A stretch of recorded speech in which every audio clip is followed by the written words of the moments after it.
अध्याय 6 देख रहे हैं, विनिर्माण उद्योग। विनिर्माण उद्योग यानी कि मैन्युफैक्चरिंग इंडस्ट्रीज। यहां से शुरू होती है बात कि दिवाली है, उसमें हरीश अपने माता पिता के साथ बाजार आते हैं। वहां बहुत सारी खरीदारी करते हैं, वो सब लोग अपने अपने चीजें खरीदते हैं और वो बड़े हैरान हो जाते हैं देख के कि इतनी सारी चीजें हैं, इतनी सारी वस्तुएं हैं। तो उनके पिता उन्हें समझाते हैं, बेटा ये जूते, कपड़े, चीनी जो हमने खरीदे हैं ये बड़े उद्योगों में मशीनों द्वारा बनाए जाते हैं, छोटे उद्योगों में बर्तन बनाए जाते हैं और जैसे दीप है जिससे दिवाली के दिन प्रज्वलित हम करेंगे, वो व्यक्तिगत या कारीगर लेवल पे घरेलू उद्योगों के हिसाब से बनाए जाते हैं। तो कच्चे पदार्थ विनिर्माण को समझिए पहले कि विनिर्माण है क्या, वस्तु निर्माण है क्या, यानी मैन्युफैक्चरिंग है क्या। तो जब कच्चे माल जो भी रॉ मटेरियल है उसको आप ऐसे उत्पाद में बदल दें, ऐसी चीज में बदल दें, ऐसे प्रोडक्ट में बदल दें जो मूल्यवान है, यानी उसको ऐसे उत्पाद में जो मूल्यवान है उसको बनाकर और एक से ज्यादा अधिक मात्रा में अगर उसका उत्पादन किया जाए तो इस प्रक्रिया को ही हम विनिर्माण कहते हैं या वस्तु निर्माण कहते हैं। यही है मैन्युफैक्चरिंग। यानी कोई भी रॉ मटेरियल है, अगर आप उसको, जैसे अगर कोई भी चीज उगती है, मैं एग्जांपल लेता हूं रबर। रबर जो है वो दूध के रूप में मिलता है, लेकिन जब तक वो रबर ना बनाया जाए तब तक वो हमारे लिए बेकार है। तो उस रबर को, जो सफेद दूध निकलता है रबर के पेड़ से, उसको प्रॉपर रबर बनाना यानी कि टायर बनाना, जूते बनाना, उसे हम विनिर्माण कहते हैं। जो द्वितीय कार्यों में लगे व्यक्ति हैं, जैसे अलग अलग लेवल पे लोग कार्य करते हैं, प्राइमरी, सेकेंडरी, टर्शरी। तो प्रथम यानी जो कृषि में जुड़े हुए हैं, कृषि से रिलेटेड काम में जुड़े, प्रथम हो गए, वो शुरुआत करते हैं चीजों की। और द्वितीय वाले या सेकेंड लेवल पे जो कार्य करते हैं लोग, वो कच्चे माल को परिष्कृत वस्तुओं में परिवर्तित करते हैं, यानी जो भी कच्चा माल है उसको कन्वर्ट करते हैं और रिफाइंड तरीके से परिष्कृत फॉर्म में। स्टील, कार, कपड़ा उद्योग, बेकरी, ये पेय पदार्थ, इससे और या इन उद्योगों से जो श्रमिक हैं वो इस द्वितीय वर्ग से ही आते हैं, द्वितीय कार्य करते हैं। कुछ लोग सर्विसेज भी प्रोवाइड करते हैं, कई लोग तो प्रोडक्शन करते हैं यानी मैन्युफैक्चरिंग हो रही है, कई लोग सेवाएं प्रदान करते हैं, तो इसके साथ उनको रोजगार मिल जाता है। जैसे अगर मान लीजिए कहीं पे अगर अब कोई प्रोडक्शन हो रहा है, मैन्युफैक्चरिंग यूनिट है, वहां कैंटीन होगी, वहां पर ट्रांसपोर्ट होगा, वहां से लोग निकलेंगे तो वहां से बस जाएगी, आएगी, तो सामने चाय की दुकान होगी, तो ये सब चीजें जो है वो सेवाओं में आते हैं। तो किसी भी देश को ले लीजिए, कोई भी देश है, वहां पर जो विनिर्माण उद्योग है, मैन्युफैक्चरिंग इंडस्ट्रीज है, उसी को हिसाब में लेकर, उन्हीं को मापदंड लेकर किसी भी देश की आर्थिक उन्नति, इकोनॉमी, ये देखी जाती है कि इनका इकोनॉमिक डेवलपमेंट हो रहा है कि नहीं हो रहा है। ये देखा जाता है कि इकोनॉमिक डेवलपमेंट हो रहा है, कैसे हो रहा है, क्या इनके पास मैन्युफैक्चरिंग इंडस्ट्रीज हैं, क्या इनकी मैन्युफैक्चरिंग इंडस्ट्रीज प्रोडक्शन दे रही हैं, कितना काम कर रही है, कितना ज्यादा काम दे रही है, कितनी सारी है और किस किस उत्पाद के लिए है। तो इसीलिए विनिर्माण या मैन्युफैक्चरिंग का महत्व बहुत ज्यादा बढ़ जाता है। किस तरीके से, पहले तो ये समझ लीजिए कि जो कृषि है, जो हमारा बेसिक्स 55 से 60% लोग हिंदुस्तान में कृषि में लगे हैं, उससे उसके साथ डायरेक्टली जुड़े हुए हैं या किसी न किसी तरीके से कृषि से जुड़े हुए हैं। तो विनिर्माण उद्योग जो हम बात कर रहे हैं कि भाई मैन्युफैक्चरिंग इंडस्ट्रीज जो है, वो कृषि को, जो हम बहुत सालों से कृषि करते चले आ रहे हैं, उसको आधुनिक बनाने में, यानी उसको नयापन लाने में, उसको इमांसिपेट करने में, उसमें नई चीजें लाने में मदद करती है। सबसे पहले तो ये। और लोगों की आय जो पहले कृषि पर निर्भर थी, अब क्योंकि विनिर्माण उद्योग आ गए हैं, इससे भी लोगों की कृषि पर निर्भरता, क्योंकि एक कृषि प्रधान देश होने के नाते ऐसा ना हो कि सभी लोग कृषि पर डिपेंडेंट हो जाए, विनिर्माण उद्योग से कृषि पे जो निर्भरता है, आय की, पैसे की, सैलरी की, ये थोड़ी कम होती है। इसके बाद जैसे मैंने आपको बताया, यहाँ प्राइमरी, सेकेंडरी, मतलब जो प्रथम, द्वितीय, तृतीय, इस तरीके से प्राइमरी और सेकेंडरी सेक्टर में रोजगार विनिर्माण देता है। यानी हर एक सेक्टर में, केवल कृषि नहीं हो रही है, बाकी सभी सेक्टर में लोगों को रोजगार मिलता है, लोगों की सैलरी होती है, लोग काम करते हैं, उनका रोजी रोटी और घर चलता है उनका। इससे क्या होता है, अगर आप विनिर्माण उद्योग लगाएंगे तो जो बेरोजगार है, जो गरीब है, वो मैन्युफैक्चरिंग में आ सकते हैं। मान लीजिए चाहे चॉकलेट बनाना, चॉकलेट के रैपर लगाना, या कोई भी छोटे से बड़ा काम हो, कोई भी ऐसा मैन्युफैक्चरिंग देख लीजिए, स्टील इंडस्ट्रीज है, वहां बहुत सारे आपके रोजगार की जरूरत पड़ती है। तो इससे गरीबी और बेरोजगारी दूर होती है, खासतौर पर उस इलाके में जहां पर ये जो विनिर्माण उद्योग लगाए जाते हैं। जब आप विनिर्माण करेंगे, बहुत अच्छे उत्पाद का उत्पादन करेंगे, तो आप उसको निर्यात भी कर सकते हैं, यानी कि अपने देश से बाहर भेज सकते हैं। और जब देश से बाहर भेजते हैं, मान लीजिए आपने यूएस भेजा, तो आपको डॉलर मिलेंगे। अगर आप किसी और देश में भेजते हैं तो वहां की, जैसे यूके में भेजते हैं तो आपको पाउंड्स मिलेंगे। तो विदेशी मुद्रा देश में आती है, जो कि बहुत जरूरी है आज के जमाने में। एक तरीके से आप समझ लीजिए देश में संपन्नता आती है। इसलिए हम कहते हैं कि आर्थिक उन्नति विनिर्माण उद्योगों के विकास से ही मापी जाती है। इसका मापदंड ही यही है कि एक देश प्रगति कर रहा है, कैसे कर रहा है, इसमें उद्योग कितने, बस ये देख लीजिए। एक चीज समझनी जरूरी होगी, कभी कभी हमने जो ये भी पढ़ा, तो इस थोड़ा सा अंदाजा आपको ये लग रहा होगा कि यार कृषि को से बढ़िया फिर उद्योग है।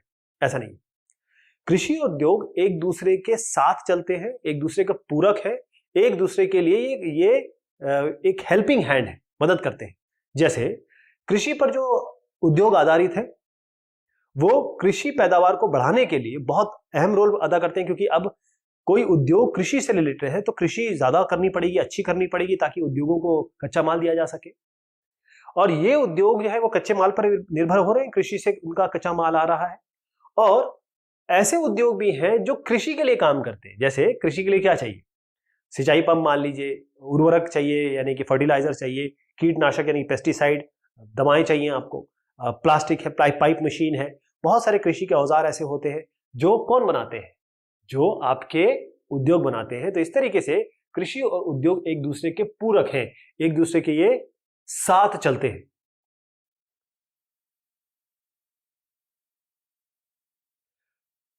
राष्ट्रीय अर्थव्यवस्था में विनिर्माण उद्योग का क्या योगदान है, इसको पहले ऐसे समझेंगे। अब होता यह है कि जो नंबर्स है ना, ये बदल सकते हैं, क्योंकि ये किस समय की बात हो रही है। अब जिस समय आप पढ़ रहे होंगे, किताब जो है वो कुछ समय पहले लिखी गई है, तो इसीलिए नंबर बदल सकते हैं। लेकिन आपको ये समझना है कि जब हम राष्ट्रीय अर्थव्यवस्था की बात करते हैं, अर्थव्यवस्था मतलब होता है हमारी इकोनॉमी, इकोनॉमी मतलब होता है कि पैसे का चाल चलन कह सकते हैं इसको, कि पैसा किस रेट से बढ़ रहा है विदेश के हिसाब से, ताकि, और इसमें बहुत सारी चीजें होती हैं। एक्चुअली ये पूरा इकोनॉमिक्स का सब्जेक्ट है। आप बस समझ लीजिए कि लोगों का रोजगार, उनकी जेब में कितना पैसा आ रहा है, कितनी उनकी बेचने की और खरीदने की क्षमता है, ये सब चीजें अर्थव्यवस्था में आ जाती है। इसमें एक बड़ा शब्द आता है जिसे हम कहते हैं जीडीपी, ग्रॉस डोमेस्टिक प्रोडक्ट है ये जीडीपी। अब जीडीपी क्या होता है, इसको हिंदी में बोलेंगे तो सकल घरेलू उत्पाद, सकल घरेलू उत्पाद। तो इसमें उद्योगों का, जो हमने कहा अभी विनिर्माण उद्योग है, इसका कुल शेयर है 27%।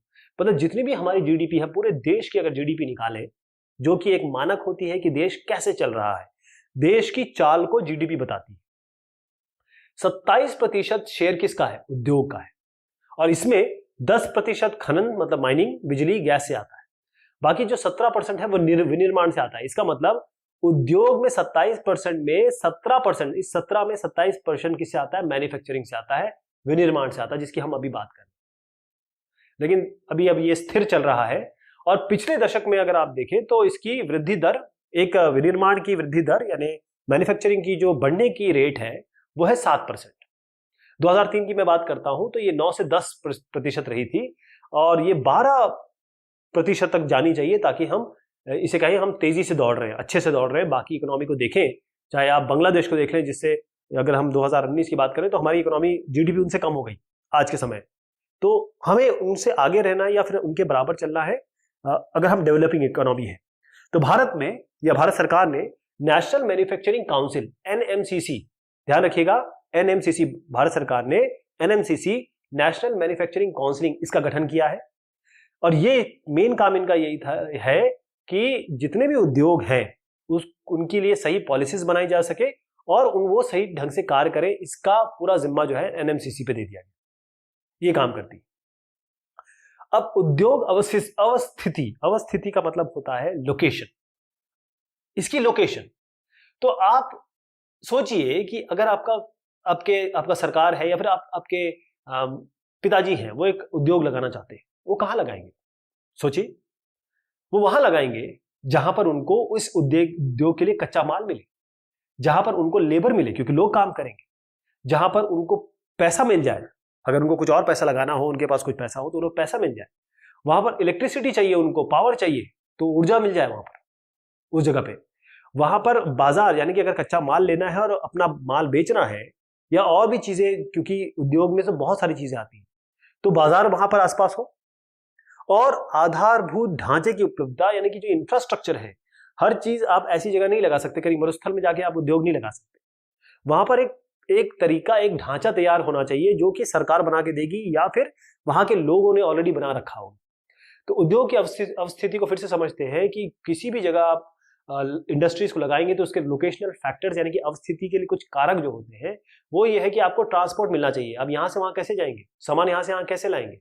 मान लीजिए रेल है, रेल बड़ा सामान है आपका, तो रेल से भेजना है तो यहाँ तक रेल आनी चाहिए, जमीन होनी चाहिए उतनी, ताकि आप इंडस्ट्री बड़ी अगर आपकी इंडस्ट्री तो लगा सके।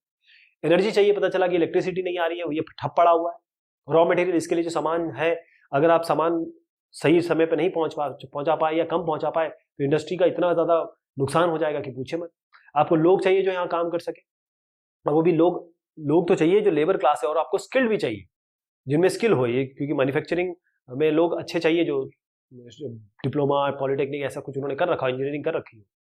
कैपिटल, पैसा तो चाहिए ही चाहिए, किसी भी चीज के लिए पैसा बहुत जरूरी है। और मार्केट चाहिए, चाहे इंटरनल या एक्सटर्नल, यानी आपको खरीदना है या बेचना है, सबके लिए मार्केट चाहिए। तो ये कुछ चीजें हैं जो आपके उद्योग की अवस्थिति को, लोकेशन को डिफाइन करते हैं। अब कुछ उद्योग शहर के निकट होते हैं, और अगर कोई शहर है, यानी कोई एक ऑलरेडी डेवलप्ड सिटी है, तो उसके पास अगर उद्योग है तो उसको बहुत फायदा मिलता है। पहला तो यह है कि बाजार उनके पास होता है, क्योंकि शहर में बाजार होते हैं। इसके अलावा बहुत सारी सेवाएं, जैसे बैंकिंग हो गई, बीमा हो गया, यातायात, ट्रांसपोर्ट, लोग मिल जाते हैं, किसी कंसल्टेंट से सलाह लेना, विशेषज्ञ से सलाह लेना हो, तो ये सारी चीजें इनको मिल जाती है। तो इसी चीज को कहते हैं एग्लोमेरेशन इकोनॉमी।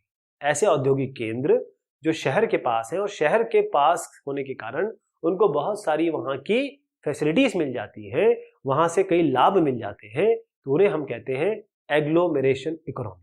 ध्यान रहेगा, इसको कहते हैं हम एग्लोमेरेशन इकोनॉमी या समूहन बचत। समूह में यहां ले जाऊंगा आपको, अभी पहले हम थोड़ा सा इसको कंप्लीट कर लेते हैं। आजादी के पहले जितनी भी औद्योगिक इकाइयां, यानी कि जो उद्योग लगे, इंडस्ट्रीज लगी, वो मुंबई, कोलकाता, चेन्नई जैसे शहरों में, बड़े बड़े शहरों में लगी। लेकिन जो पहले चारों ओर से ग्रामीण कृषि पृष्ठ प्रदेश थे, यानी इनके आसपास का इलाका ग्रामीण था, लेकिन फिर भी ये औद्योगिक शहरी क्षेत्रों में बने, विकसित हुए, इनका डेवलपमेंट हुआ। और इसका कारण ये था कि आपको याद होगा, जो जब अंग्रेज थे तो उन्होंने कलकत्ता, यानी कि ईस्ट इंडिया कंपनी सबसे पहले कलकत्ता आई, फिर उन्होंने मुंबई अपना जो सेंटर है, मतलब जो हेडक्वार्टर, वो वहां ले गए। इस तरीके से चेन्नई वगैरह और जो शहर थे, जो बंदरगाह थे, बंदरगाह उस समय हवाई जहाज वगैरह तो इतने पॉपुलर थे नहीं, तो पानी से आना जाना होता था। तो ये जो बंदरगाह थे, खासतौर पे आना जाना, और उसके अलावा, आने जाने के अलावा जो है, जो इंपोर्ट एक्सपोर्ट होता था, आयात निर्यात, वो यहां से होता था। तो जरा मैं आपको यहां ले जाऊं कि आप समझ पाए कि उद्योग और बाजार में क्या संबंध है। सबसे पहले पैसा चाहिए होता है, पूंजी। तो पूंजी लगाई जाती है, निवेश किया जाता है, उससे कच्चा माल आता है, और कच्चे माल के साथ और भी जो चीजें हैं, जो, क्योंकि कच्चे माल को प्रोसेस करने के लिए आपको घटक लगते हैं, उसके और पार्ट्स लगते हैं। उसके बाद जब उत्पादन होना होता है, तो उत्पादन के लिए आपको जमीन चाहिए, लेबर, श्रम चाहिए, पैसा, पूंजी, उद्यमी जो इस पे इन्वेस्ट कर सके, यानी कि जो उद्योगपति कह सकते हैं उसको, जो उद्यमी लोग हैं, वो चाहिए आपको। और अवसंरचना, यानी पूरी प्लानिंग और पूरा का पूरा आपका एक प्रोसेसिंग यूनिट इस तरीके से आप तैयार करेंगे। फिर जब ये अवसंरचना हो गई, प्रोडक्शन हो गया, या फिर होने की शुरुआत हुई, तो फिर क्या करेंगे, परिवहन की जरूरत पड़ती है। परिवहन की जरूरत बहुत ज्यादा पड़ती है, क्योंकि कोई भी चीज आपके घर पे नहीं रहती है, आपको कहीं ना कहीं जाना होता है, कहीं ना कहीं लाना होता है। तो ये कारखाने तक पहुंचता है, ये माल, ये सारी चीजें कारखाने तक पहुंचती है। श्रम जो है, लेबर भी यहां पहुंचेंगे, पूंजी तो खैर यहां आएगी, जमीन इसके पास होनी चाहिए, और जो ये आपके कच्चा माल और घटक यहां पहुंचेंगे कारखाना। अब कारखाना एक ऐसी जगह है, या ये कहें इंडस्ट्री ऐसी जगह है, जहां पर माल तैयार होगा, उत्पादन तैयार होगा, उत्पाद तैयार होगा। मान लीजिए आम पहुंचे और आम का जूस तैयार हो गया, फ्रूटी तैयार हो गई, तो आम को पहुंचने के लिए पहले आपको ये सब चीजें चाहिए, आम यहां पहुंचे, उसके बाद इसका प्रोडक्शन होगा, और फिर ये किसी पेय पदार्थ के रूप में तैयार होगा। फिर आपको दोबारा परिवहन की जरूरत पड़ जाएगी, क्योंकि जब यहां पर तैयार हो गया माल, उसको आपको पहुंचाना होगा बाजार में। यानी कि आपने जब उत्पादन हो गया, उत्पाद तैयार हो गया, अब उसको बेचना है, उसको अभी लोगों के पास पहुंचाना है, या फिर आप अगर होलसेल वाले हैं तो रिटेल तक पहुंचाना है। तो यहां पर आप बाजार तक जाएंगे और उसके बाद बाजार से जब वो बिकेगा तो आपको पैसे मिलेंगे, आपको अमाउंट मिलेगा, पूंजी मिलेगी, पूंजी फिर यहां लग जाएगी। तो इस तरीके से उद्योग और बाजार में ये संबंध है। इसके अलावा उद्योग की आदर्श अवस्थिति क्या है, ये हम एक 2-3 बार हमने इसकी बात की है। यानी अगर आप उद्योग लगाना चाहते हैं या उद्योग के बारे में सोच रहे हैं या फिर सरकार सोच रही है, तो उसकी लोकेशन क्या होगी। अवस्थिति का मतलब होती जगह, अवस्थिति। पहली चीज, उस स्थान पर कच्चा माल प्राप्त करने की लागत क्या है। मान लीजिए कच्चा माल प्राप्त करने की लागत बहुत ज्यादा है और आपके पास भूमि नहीं है, या फिर कहें आपके पास पूंजी नहीं है, या आप जो माल तैयार कर रहे हैं वो कच्चा माल से कम रेट में बिक रहा है, तो इसका कोई फायदा नहीं हुआ। उस स्थान पर उत्पादन की लागत, वहां पर उत्पादन कर रहे हैं तो उसकी लागत कितनी है, बहुत ज्यादा तो नहीं है। अगर उत्पादन की लागत यानी कि आपने कुछ पैसा लगाया, 10 रुपए लगाया, और उत्पादन की लागत आपको लग रही है 20 रुपए और बिक रहा है केवल 15 रुपए में, तो कोई फायदा नहीं हुआ इसका। उस स्थान पर उद्योग की स्थापना का निर्णय, अब आपने ऐसी जगह स्थापित कर दिया उद्योग जहां पर ये सारे संसाधन, या ये कहें ये सारी चीजें जो लोकेशनल फैक्टर्स हैं इंडस्ट्रीज के, वो उपलब्ध नहीं है। यानी ये जो उपलब्धता है कच्चे माल की, श्रम, पूंजी, ऊर्जा, बाजार और जो ढांचा है, इंफ्रास्ट्रक्चर है, ये अगर अवेलेबल नहीं है तो आप उस जगह का निर्णय खराब हो जाएगा, गलत हो जाएगा। फिर जब उत्पादन आपने कर लिया, मान लीजिए आप उत्पादन कर रहे हैं और पहुंचाने में आपको इतनी लागत लग जा रही है, इतना पैसा लग जा रहा है, चाहे आप ट्रेन से पहुंचा रहे हैं, शिप से पहुंचा रहे हैं, या फिर आप किसी और परिवहन के साधन से पहुंचा रहे हैं, तो ये आदर्श स्थिति नहीं होगी, आदर्श अवस्थिति नहीं होगी। जहां पर ये चारों चीजें अच्छे प्रोपोर्शन में, सही तादाद में, सही अमाउंट में अगर ये मिले, तब ये आदर्श अवस्थिति मानी जाती है। अलग अलग प्रकार के उद्योग होते हैं, तो उद्योगों का वर्गीकरण बहुत जरूरी हो जाता है ताकि हम जान सके। जैसे मान लीजिए कि किसी ने इंजीनियरिंग की मेटलर्जी में, तो वो किस उद्योग में जाएगा, किसी ने माइनिंग में की, किसी ने अगर कंप्यूटर साइंस में की है तो वो कहां जाएगा, तो किसी ने डिप्लोमा किया है। तो उद्योग की का प्रकार एक अलग अलग मिनिस्ट्री इसीलिए बनी हुई है, अलग अलग संस्थान इसलिए बने हुए हैं कि इसके अलग अलग प्रकार के हिसाब से हम वर्गीकरण कर लें तो इनको हैंडल करना, इनको मैनेज करना बहुत आसान हो जाएगा। तो कुछ कृषि आधारित उद्योग है। जब मैं शुरुआत करता हूं कच्चे माल के आधार पर वर्गीकरण, यानी कच्चा माल क्या है, कच्चा माल जो है वो क्या है। पहले मैं आपको बता दूं कि जब आप कच्चा माल रॉ मटेरियल के हिसाब से डिसाइड करते हैं कि भाई वर्गीकरण क्या होगा, तो कृषि के आधारित लोग, जहां से रॉ मटेरियल कच्चा माल कृषि से आ रहा है, एग्रीकल्चर से आ रहा है, कपास, ऊन, जूट, सिल्क, रबर, चीनी, चाय, कॉफी कहां से आती है, ये सब कृषि आधारित है, सब कृषि से। ये क्रॉप्स है, ये अलग अलग क्रॉप है, तो कृषि आधारित उद्योग हो गया है। अगर दूसरे आधार पे हम कहें कच्चा माल कौन सा आ रहा है, उसको हम खनिज आधारित उद्योग कह सकते हैं। जैसे लोहा, इस्पात, सीमेंट, एल्यूमिनियम, पेट्रोकेमिकल्स, इस सबके लिए आपको मिनरल चाहिए, ओर्स चाहिए, खनिज चाहिए। भूमिका के आधार पर वर्गीकरण करना चाहें तो आधारभूत उद्योग हो सकते हैं, उपभोक्ता उद्योग हो सकते हैं। आधारभूत जिसे हम कहें कि बिल्कुल बेसमेंट वाला उद्योग जिसे हम कहते हैं, तो जो उद्योग अन्य उद्योगों को कच्चे माल और अन्य सामान की आपूर्ति करते हैं, उन्हें आधारभूत उद्योग कहते हैं। जैसे ऐसे उद्योग जो किसी और उद्योग के लिए कच्चा माल देते हैं। एक उद्योग जिसके लिए जो कच्चा माल आ रहा है वो तो ठीक है, लेकिन वो कच्चा माल कहां से आ रहा है, अगर वो किसी और उद्योग से आ रहा है, तो जिस उद्योग से आ रहा है उसको हम कहेंगे कि वो आधारभूत उद्योग से आ रहे हैं। यानी कुछ सामानों की आपूर्ति और कच्चे माल की आपूर्ति अगर कोई उद्योग कर रहा है दूसरे उद्योग को, तो उसे हम कहेंगे कि ये आधारभूत उद्योग है। जैसे लोहा, इस्पात, तांबा का प्रगलन मतलब ये होता है तांबा निकालना, आप ये समझ लीजिए, तांबा, कॉपर। एल्यूमिनियम प्रगलन यानी कि एल्यूमिनियम के ओर से जो बॉक्साइट होता है, बॉक्साइट से एल्यूमिनियम को निकालना, इसी को प्रगलन कहते हैं। क्योंकि जब एल्यूमिनियम प्रगलन होगा तभी तो एल्यूमिनियम निकाल के आप किसी को दे पाएंगे, तो इसलिए आधारभूत उद्योग होगा। लोहा इस्पात का मतलब जब आप एल्यूमिनियम स्टील वगैरह बनाएंगे, लोहा आयरन या स्टील बनाएंगे, तभी तो आप किसी को दे पाएंगे, और वो किसी और उद्योग के लिए, जैसे शीट बनाने के लिए, छत की चादर बनाने के लिए, या और किसी उद्योग में ये काम करेगा। उपभोक्ता उद्योग की बात करें तो जहां पर उद्योग सीधा सामान दे देता है, किसको? उपभोक्ता को। जैसे मैं हूं, मुझे क्या चाहिए? मुझे जैसे आम का जूस चाहिए, या फिर आप मुझे कहें कि मुझे चीनी चाहिए, मुझे ऐसी चीजें, नमक चाहिए, तो ये मैं खुद उपभोग करूंगा। अब नमक किसी का वो भी हो सकता है, किसी उद्योग के लिए रॉ मटेरियल भी हो सकता है, तो वो आधारभूत उद्योग हो जाएगा। लेकिन उपभोक्ता उद्योग ये है कि मैं सामान, मुझे जो उद्योग है वो सीधा मुझे पहुंचाए और मैं उसको यूज कर सकूं। चीनी, कागज, इलेक्ट्रॉनिक, साबुन, ये सारे हमारे उपभोक्ता उद्योग है। जितना पैसा लगाया गया है, पूंजी कितना निवेश किया गया है, उसके आधार पर अगर पता करना चले तो छोटा उद्योग हो सकता है, बड़ा उद्योग हो सकता है। लघु उद्योग, छोटा उद्योग, बृहत उद्योग, बड़ा उद्योग। तो जो लघु उद्योग होता है, इसका मतलब हम अभी ये जो राशि है ये चेंज हो चुकी होगी, लेकिन फिर भी जो बुक में दिया उस हिसाब से मैं बता देता हूं कि 1 करोड़, अगर मान लीजिए कोई उद्योग है जिसमें 1 करोड़ से कम का अमाउंट लगा है, पूंजी का निवेश हुआ है, इन्वेस्टमेंट हुआ है, तो उसे हम कहेंगे कि ये लघु उद्योग है। अगर 1 करोड़ से ज्यादा पैसा लगा हुआ है तो उसे हम कहेंगे कि ये बड़ा उद्योग है, बृहत उद्योग है। स्वामित्व के आधार पर आ जाइए कि किसके कंट्रोल में है, कौन इसको ओन करता है, कौन इसका लीडर है, या ये कहें कौन इसका प्रबंधन करता है। तो सार्वजनिक या पब्लिक सेक्टर, सार्वजनिक का मतलब होता है पब्लिक, पब्लिक सेक्टर का मतलब भी होता है पब्लिक। सार्वजनिक और पब्लिक का मतलब ये होता है, सार्वजनिक क्षेत्र, इसका मतलब ये होता है कि ये सरकार द्वारा चलाया जाता है, इसीलिए इसको पब्लिक सेक्टर कहते हैं। क्योंकि सरकार किसकी है? पब्लिक की है, हमने चुना है, हम लोग डायरेक्टली रिस्पॉन्सिबल है, तो ये हमारे लिए है, हमारे द्वारा है। तो जो उद्योग सरकारी एजेंसी चलाते हैं, गवर्नमेंट चलाती है, या वो गवर्नमेंट एजेंसी उनका प्रबंधन करती हैं, उनको का एडमिनिस्ट्रेशन करती हैं, उन्हें हम पब्लिक सेक्टर कहते हैं। जैसे सेल हो गया, steel authority of India limited, भेल हो गया, Bharat heavy electronics limited, ONGC, oil and natural gas corporation, ऐसे बहुत सारे हैं जो सार्वजनिक या पब्लिक सेक्टर उद्योग है।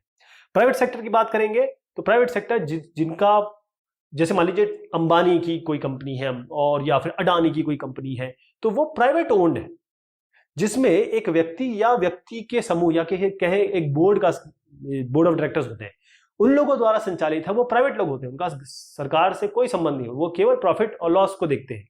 तो प्राइवेट सेक्टर इनको हम कहते हैं, जैसे टिस्को हो गया, रिलायंस हो गया, महिंद्रा हो गया। जॉइंट सेक्टर, जॉइंट का मतलब क्या होता है? अब आप देखें, इसका हमने निजी क्षेत्र कहा, अब हम कह रहे हैं कि संयुक्त क्षेत्र, ऐसा जिसमें राज्य सरकार या फिर सरकार शामिल हो और जो निजी क्षेत्र के हैं, यानी प्राइवेट लोग भी इसमें हो। जैसे बहुत बड़ा इंडस्ट्रियलिस्ट है कोई और सरकार, दोनों मिलकर अगर ये काम कर रहे हैं, तो उसे हम कहेंगे कि ये ज्वाइंट सेक्टर है, संयुक्त उद्योग है। जहां पर सरकार और व्यक्ति दोनों मिलकर प्रबंधन करते हैं, उन्हें हम ज्वाइंट सेक्टर कहते हैं। जैसे ऑयल इंडिया लिमिटेड, ये ज्वाइंट सेक्टर या संयुक्त उद्योग में आता है। कोऑपरेटिव सेक्टर, कोऑपरेशन का मतलब होता है आपस में मिलके, सहकारी कहते हैं इसको हम कहते हैं सहकारी उद्योग है ये। सहकारी का उद्योग का मतलब ये होता है कि मान लीजिए आप और मैं दोनों एक ही काम करते हैं, मान लीजिए दूध का काम करते हैं, हम दोनों मिल जाएंगे, हम प्रॉफिट भी बांटेंगे, लॉस भी बांटेंगे, कच्चा माल भी हम खुद लाएंगे। तो जिन उद्योगों का प्रबंधन कच्चे माल के निर्माता, जिन्होंने कच्चा माल तैयार किया है, या सप्लायर हो जो काम करते हो, उन सब लोगों द्वारा किया जाता है, उन्हें हम कोऑपरेटिव सेक्टर कहते हैं। इस प्रकार के उद्योग में जो संसाधन है वो सब मिलके इकट्ठा करते हैं, और जो लाभ हो रहा है या जो हानि हो रही है वो अनुपात में, यानी जिसने जितना किया है उस हिसाब से बांट दी जाती है। मतलब अगर प्रॉफिट हो रहा है तो भी सब में बांटा जाएगा, हानि हो रही है तो भी सब इसमें रिस्पॉन्सिबल होंगे। जैसे आप देखें, जो दूध कोऑपरेटिव अमूल ये बहुत बड़ा एग्जांपल है इसका। महाराष्ट्र का चीनी उद्योग लीजिए, ये भी एक बहुत बड़ा उदाहरण है, क्योंकि महाराष्ट्र का चीनी उद्योग केवल सहकारी या कोऑपरेटिव सेक्टर था, इसीलिए इसमें इतना डेवलपमेंट हुआ है। लिज्जत पापड़ को ले लीजिए, ये भी बहुत अच्छा कोऑपरेटिव सेक्टर है। जब बहुत छोटे हुआ करते थे तब भी लिज्जत पापड़ खाते थे हम, आज भी लिज्जत पापड़ खाते हैं। फिर आता है कच्चे और तैयार माल की मात्रा और भार के आधार पर। तो जब कच्चा माल जो आ रहा है और फिर उसके बाद जो कच्चे माल से जो चीजें तैयार हो रही है, दोनों का अगर भार देखें, वेट, तब हम कहेंगे कि भारी उद्योग होता है। जैसे लोहा इस्पात, बहुत हैवी इलेक्ट्रिकल, इसलिए भारत हैवी इलेक्ट्रिकल लिखा गया उसका नाम। हल्के उद्योग जैसे इलेक्ट्रॉनिक्स हो गया, इलेक्ट्रॉनिक्स बहुत हल्के होते हैं, इसमें डायोड, ट्रायोड, इस तरीके से चीजें लगती हैं, और बहुत सारी ऐसी चीजें लगती हैं जो बड़ी हल्की होती हैं, इसलिए हम इसको हल्के उद्योग की श्रेणी में लाते हैं। तो फिर से मैं आपको बताना चाहूंगा कि हमारे जो उद्योग हैं उनका वर्गीकरण हमने किया, तो इसका वर्गीकरण जो है, चाहे आप कोई भी ले लीजिए, चाहे ट्रांजिस्टर, बिजली का बल्ब, वनस्पति तेल, सीमेंट, कांच का सामान, पेट्रोल, माचिस, स्कूटर, वाहन, दवाइयाँ, किसी चीज को भी ले लीजिए, इनको हम अलग अलग वर्गीकरण कर लें तो हमारे लिए आसान होता है। तो कृषि आधारित, अगर हम कच्चे माल के हिसाब से देखें तो कृषि आधारित हो सकता है, खनिज आधारित हो सकता है। इसका भूमिका, प्रमुख भूमिका के आधार पर देखें कि भाई इसकी भूमिका क्या है अलग बाकी उद्योगों के लिए, तो आधारभूत उद्योग होता है जो किसी और के लिए, किसी उद्योग के लिए कच्चा माल बनाता है। उपभोक्ता उद्योग जो हमारे लिए एक सामान बना रहा है सीधा। पूंजी निवेश जो लगा है उसमें लघु उद्योग हो गया, और आपका बृहत उद्योग हो गया 1 करोड़ से ज्यादा, 1 करोड़ से कम। ऐसे स्वामित्व के आधार पर आ जाइए, जो गवर्नमेंट का है वो सार्वजनिक क्षेत्र, जो किसी आदमी द्वारा या फिर कुछ समूह द्वारा ओन्ड है वो निजी क्षेत्र हो गया। फिर उसके बाद ये दोनों मिल गए आपस में तो संयुक्त क्षेत्र हो गया। सहकारी, जो लोग आपस में मिल रहे हैं, चाहे वो कच्चा माल बनाते हो, चाहे वो प्रोडक्शन करते हो, सारे लोग मिलके एक उद्योग स्थापित कर लेते हैं, तो प्रॉफिट और जो लॉस है सब आपस में मिला के डिस्ट्रीब्यूट कर लेंगे। कच्चा और जो तैयार माल होता है उसमें भारी उद्योग हो गए, जैसे लोहा इस्पात हो गया, हल्के उद्योग हो गए, जैसे विद्युत के जो उद्योग हो गए, इलेक्ट्रॉनिक्स की बात मैंने कर रहा था। तो ये सारे आपके उद्योग हैं। कपड़ा उद्योग के बारे में बात करेंगे, वस्त्र उद्योग जिसे हम कहते हैं। और इस वस्त्र उद्योग का हमारी अर्थव्यवस्था में, इकोनॉमी में बहुत बहुत बड़ा रोल है। क्यों? क्योंकि जितना भी उत्पादन होता है उसमें 14% योगदान किसका है? कपड़ा उद्योग का। इसके अलावा 350 लाख लोगों को यह रोजगार देता है। इसका मतलब कृषि के बाद, एग्रीकल्चर के बाद यह दूसरा बड़ा रोजगार देने वाला एक सेक्टर है।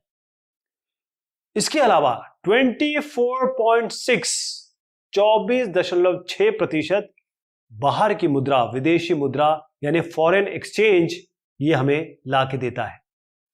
जीडीपी में यानी कि सकल घरेलू उत्पाद में भी इसकी भागीदारी 4% है। ये एक ऐसा अकेला उद्योग है, बड़ी इंपॉर्टेंट बात बता रहा हूं, जो अपने में सेल्फ सफिशिएंट है। कच्चा माल भी खुद ही पैदा करता है, और जो कपड़े होते हैं या फिर ये कहें जो मूल उत्पाद है, यानी कि जो श्रृंखला है वो पूरी की पूरी इस तरीके से है, इनकी शुरुआत होती है, एंड होती है, यानी कि इनको किसी पे डिपेंड नहीं होना पड़ता, ये अपने आप ही सेल्फ सफिशिएंट है। ये ऐसा उद्योग है। वस्त्र उद्योग में जो मैंने कहा कि भाई इसके क्या अलग अलग अतिरिक्त मूल्य उत्पाद हो सकते हैं, या ये कहें कि वैल्यू एडेड प्रोडक्ट्स हो सकते हैं, या कैसे कैसे चीजें बनती हैं। तो सबसे पहले अगर आप समझे, वस्त्र उद्योग में रेशा उत्पादन होता है। कहां से? कच्चा रेशा आता है, उसके बाद धुनाई कताई होती है तो सूत बनता है, फिर इसकी बुनाई होती है तो कपड़ा बनता है, फिर इस कपड़े का रंगाई और परिष्करण होता है, यानी इसमें रंगाई की जाती है, इसका रिफाइनमेंट होता है, फिर यह वस्त्र बनता है, यानी गारमेंट बनता है, फिर उसके बाद इसका सेलिंग वगैरह जो होती है। तो कच्चे रेशे के बाद जैसे सूत बनाई जाती है, जो हम स्पिंडल्स की बात करेंगे, उसमें घुमाई जाती है, उसके बाद कपड़ा बनता है, फिर फाइनली गारमेंट बनता है जो आप और मैं पहनते हैं। तो सूती कपड़ा, ये पारंपरिक तौर पे जो सूती कपड़े की बात कर रहा हूं मैं, जो सूत से बनता है, और इसके लिए तकली, जैसे मैं आपको बता रहा था कि जिसपे धागे आप बांधते हैं ना, धागे उसमें बंधे होते हैं और उसको तकली कहते हैं। तो पहले तकली होता था और उसके साथ हथकरघा, हाथ से इस्तेमाल किया जाता था। उसके बाद आया पावर यानी इलेक्ट्रिसिटी। 18वीं सदी के बाद क्या हुआ कि ये हाथ से नहीं, फिर उसके बाद इलेक्ट्रिसिटी या फिर पावर से ये लूम चलाने जाने लगे, इसलिए इसको पावर लूम कहा जाने लगा। हमारा देश किसी जमाने में अपने कपड़ों के लिए, कपड़ा उद्योग के लिए बहुत दुनिया में मशहूर था। अंग्रेजी राज के समय तो इंग्लैंड की मिलों में जो बने कपड़े हैं, वहां से जब आयात होने लगा यहां पर, तब कपड़ा उद्योग में तो दिक्कत आई। अदरवाइज हम अपने उद्योग और अपनी गुणवत्ता के लिए, क्वालिटी के लिए विश्व में ना जाने जाते थे। तो नवंबर 2000 के बारे में मैं बताऊंगा आपको। हमारे पास लगभग 1946 सूती और कृत्रिम यानी कि जो आर्टिफिशियल रेशे होते हैं, एक तो जो हम क्रॉप से उगाते हैं, जो उग के आते हैं, ये हमारे सूती वगैरह हो गए, और कपास वगैरह हो गया, और जो हम खुद बनाते हैं यानी आर्टिफिशियली बनाते हैं, इनकी 1946, ये 2011 का मैं आंकड़ा बता रहा हूं, ये अभी चेंज हो सकता है, इसमें 80% जो है वो निजी क्षेत्र के पास है, यानी कि ये गवर्नमेंट के पास नहीं है। बाकी जो है वो मतलब 80% तो प्राइवेट सेक्टर ही काम कर रहा है इस पे, 20% जो है वो या सार्वजनिक है, पब्लिक है, या फिर सहकारी क्षेत्र है।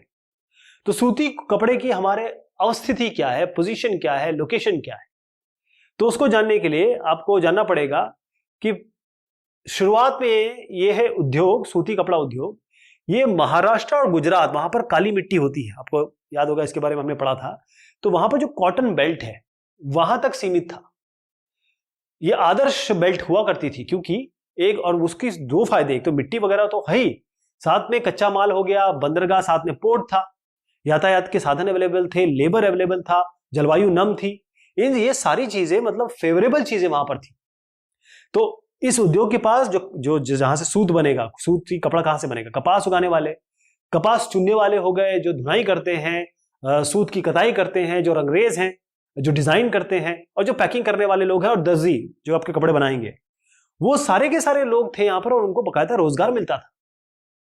ये उद्योग कई लोगों को एक साथ रोजगार देता है, पालता है।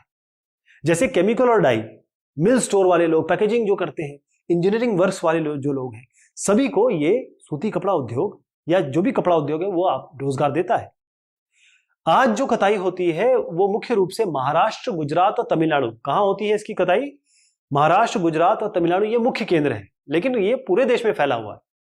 और हाथ से बनी जो बुनी जो जाती है, खादी कुटीर उद्योग, खादी है, हाथ से बुना जाता है, और उसमें भी कई बुनकर हैं, उनको रोजगार मिला है, कई लोग इसको पहनते हैं, और बड़े खास तौर पे जो आप कहें नेतागण वगैरह हैं, या जो राजनीति में होते हैं, बहुत अच्छे तरीके से इसको पहनते हैं, और ये शादियों ब्याह में लोग इसको पहनते हैं।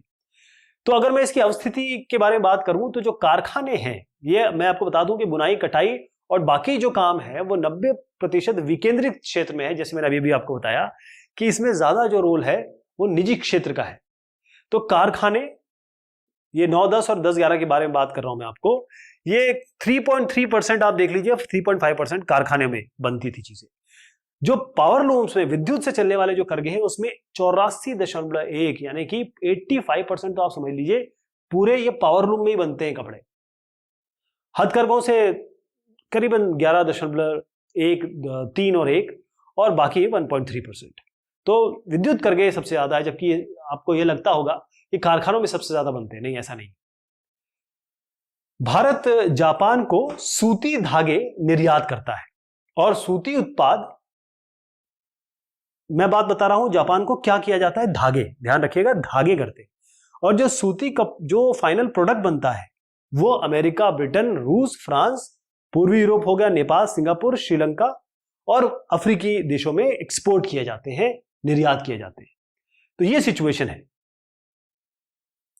इसमें एक और चीज बताना चाहूंगा आपको कि जो पहला सफल सूती वस्त्र उद्योग ये 1854 में लगाया गया था। कहां? मुंबई में। कहां लगाया गया था? मुंबई में। अब कुछ आपको क्षेत्र बता देता हूं। ये जो सूती क्षेत्र है ये काले बिंदुओं में है, ये सूती क्षेत्र है। यहां पे ये देखिए, ये सूती क्षेत्र है, और यहां पर मैंने बताया कि ये जो बेल्ट है वहां पर, ये जो बेल्ट इसका है यहां पर ज्यादा इसकी, क्योंकि बंदरगाह भी पास में है, लोग भी मिल जाते हैं। ऊनी की बात करें तो ये आप देखें मोस्टली यहीं पे एक जगह आपको दिखेगी साउथ इंडिया में, अदरवाइज आपको नॉर्थ में ज्यादा मिलेगा यहां पे ये ऊनी। क्योंकि ऊन कहां आएगा? ऊन जो है वो भेड़ से आता है और भी तरीके से आता है। तो जो ऊन आता है वो ऐसे जगह पे आता है जहां पर थोड़ा सा ठंडा इलाका हो, है ना। तभी तो अगर भेड़ की बात करें तो उसके बाल जो निकलेंगे, जैसे याग भी होता है उसके भी बनाए जाते हैं।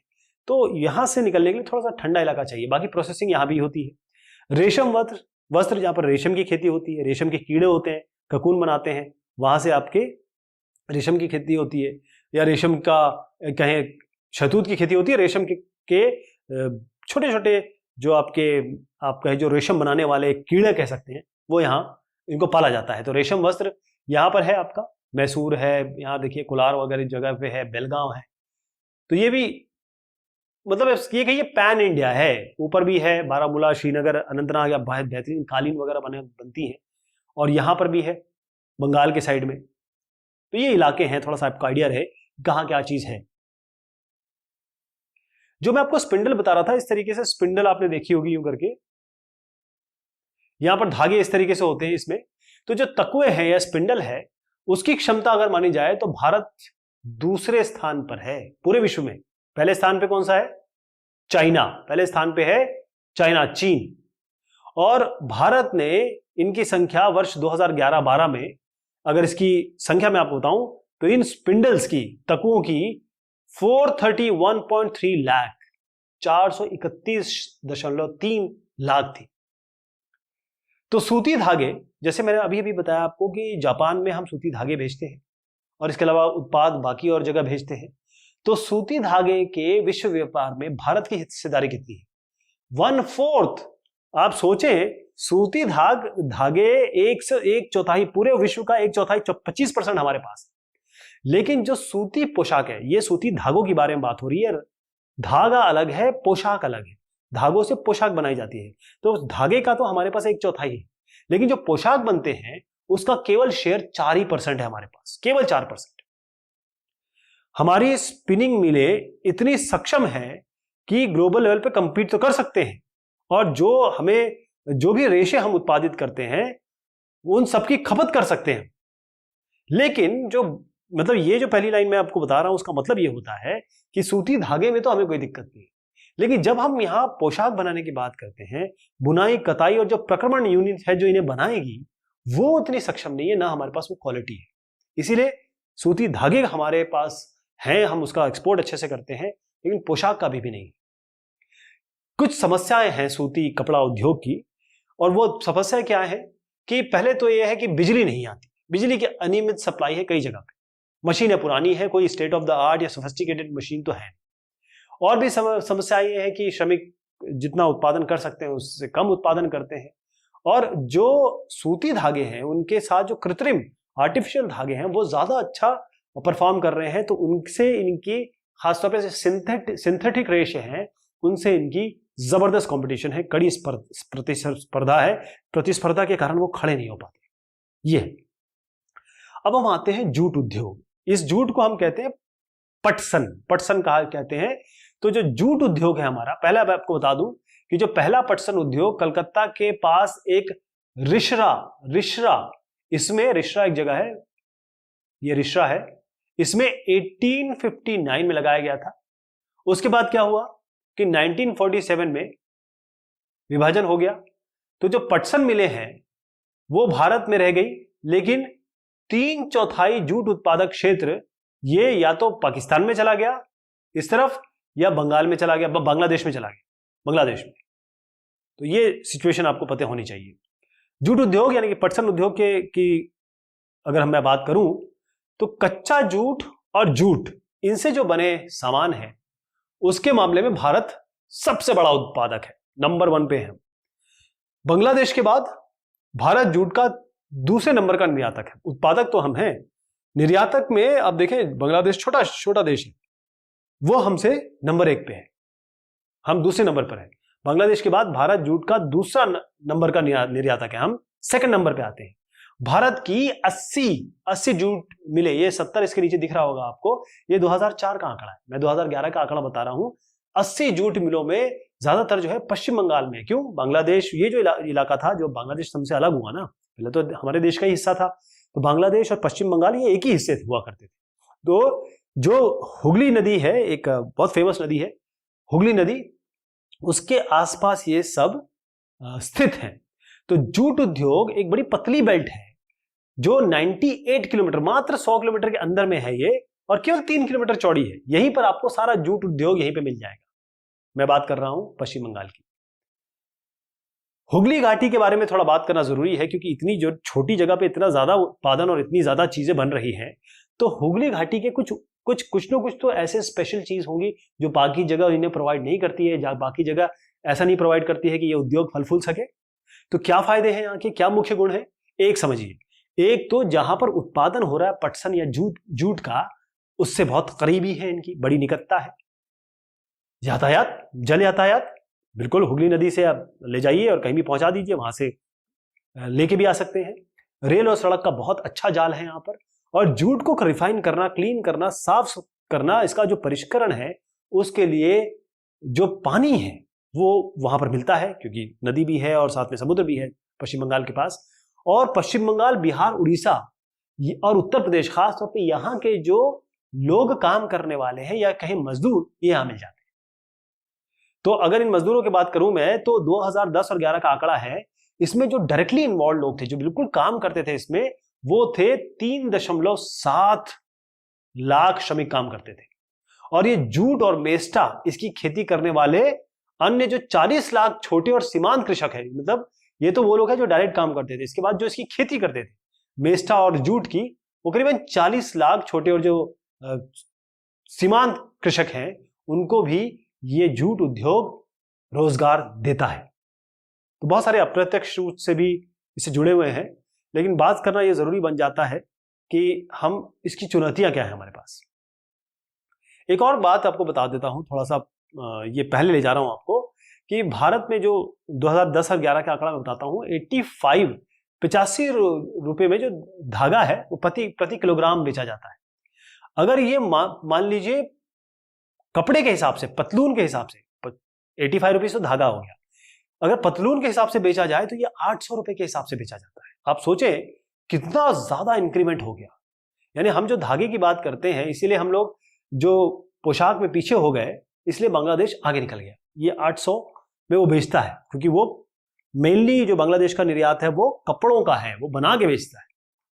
तो जूट उद्योग की चुनौतियां समझिए, क्योंकि जूट उद्योग के बारे में हम चर्चा कर रहे हैं, क्या इसकी चुनौतियां हैं।